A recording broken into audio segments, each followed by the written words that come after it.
Hello students. Today in this video I am going to explain you certain chemical tests which are in your CBSE syllabus. Okay.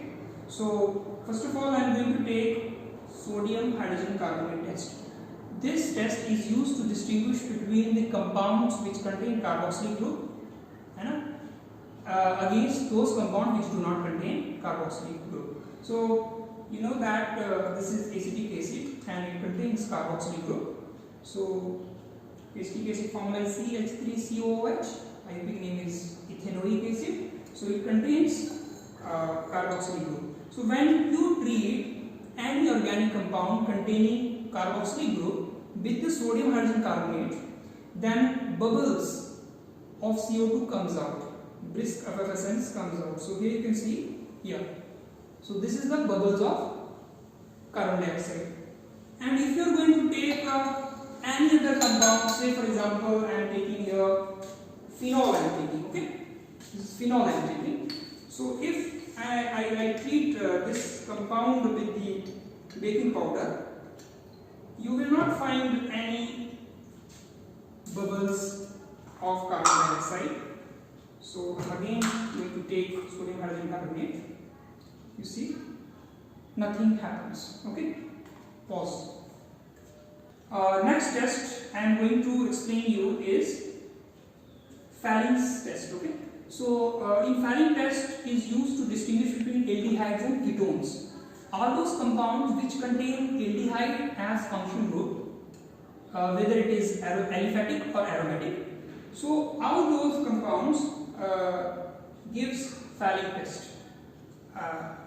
Just note one thing, Pharynx test is not given by aromatic aldehydes, benzaldehyde, okay? Only aliphatic aldehyde gives this test. So let me correct myself. So here you see, this is the Pharynx solution A. This is actually aqueous copper sulfate solution, and this is Pharynx solution B. This is sodium tartarate. It can be potassium tartarate also. So when we mix both these solutions, this is Pharynx A, aqueous copper sulfate solution, and Pharynx B, sodium potassium tartrate.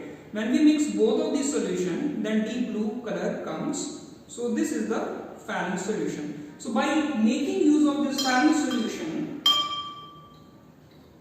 we will do test to distinguish between aldehyde and ketone. So there are two test tubes. This test tube 1 contains aldehyde, it is acetaldehyde, which I have already taken, and in test tube B, acetone is there.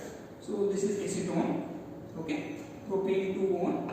So in both the test tube, you put this Pharynx solution, okay. Pharynx solution is mixture of Pharynx A and B. So in this, both of these solution, you add little amount of, say 4 to 5 ml of Pharynx solution, and then we allow this solution to react in hot water bath. Okay. After 5 minutes we will observe what changes comes, and I am telling you in advance the compound containing aldehyde.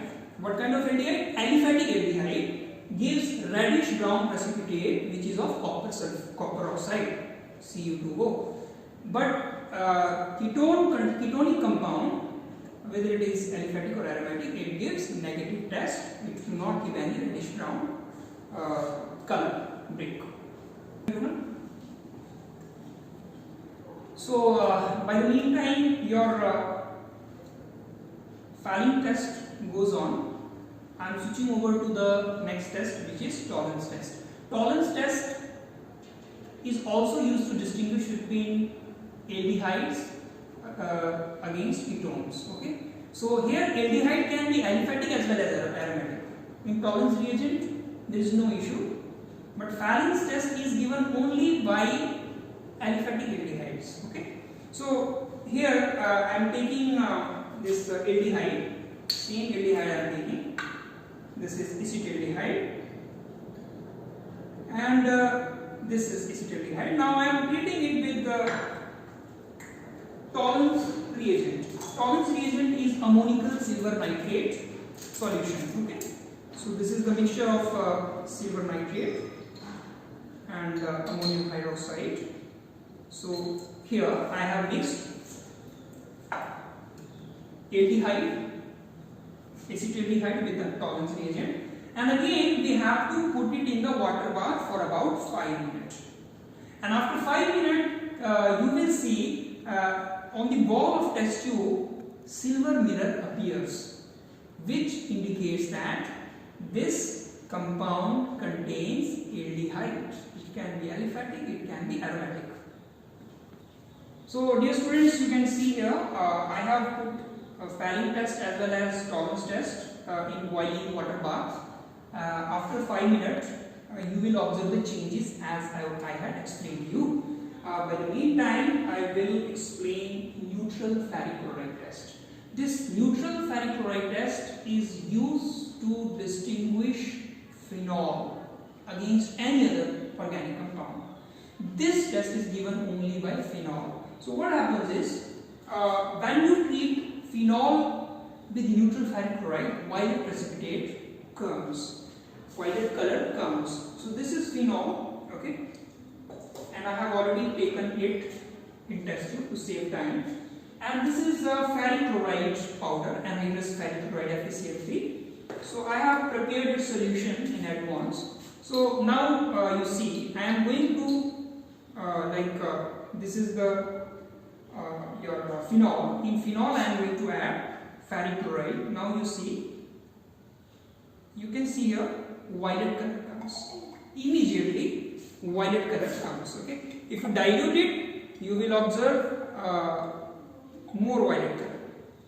So appearance of violet color on adding neutral ferric chloride, it indicates that your given compound is phenol, and any other organic compound will give this test negative. Okay, you can test any other organic compound. You can take, suppose I am taking this acetic acid. Okay, so I am taking this acetic acid in a test tube like this, and now I am adding neutral ferric chloride in this. You will not observe any violet color. Okay, so this was your neutral ferric chloride test. Now it is time to see what changes you observe in the Tollens test and Pharynx test. As I was telling you, dear students, this is test tube A, which contains acetaldehyde. So on reaction with Tollens reagent, it is giving reddish brown precipitate. This color of the reddish brown, it will further deepen after more heating. Okay, so it is requiring a little bit more heating. So I'll wait for it. Pause. I have further heated it, so you can see the reddish brown precipitate on the bottom of test tube. This is copper oxide, which indicates your given sample contains aldehyde.